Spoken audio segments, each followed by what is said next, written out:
It was an emotional day inside Bank of America Stadium as Ron Rivera, the former head coach of the Carolina Panthers for nearly the past decade, said his final goodbye to every single man inside that locker room. But just like most of us who were shocked at the news this past Tuesday, so was Ron Rivera. I was surprised, just because, I mean, if anything, I thought it would happen at the end of the season, to be honest with you. You know, I know you talked about doing some things differently, and I get that. That's part of the business of owning a football team.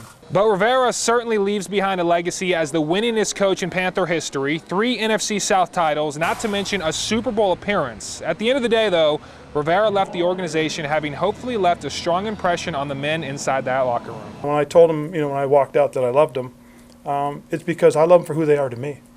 It might be somebody else, something to somebody else, but to me, you know, they're my guys, and I'll always remember that. And when it comes to every man on that roster, it's clear what Rivera meant to them both on and off the field. Ron means a lot to a lot of guys in here for a lot of things outside of the football. And I think the biggest thing you hear from guys today is just how much he meant to guys, aside from just the fact that he was their football coach. It makes me sad because he's the only head coach I've ever had, and I've been very fortunate to have the opportunity to play with him. And he's taught me a lot, not only about football, but about life. So now steps in interim head coach Perry Fuel, who has actually been in this type of situation before. He filled in as the interim head coach back for the Buffalo Bills in 2009. Now, it's not the most ideal situation, but he's still ready to tackle the challenge ahead.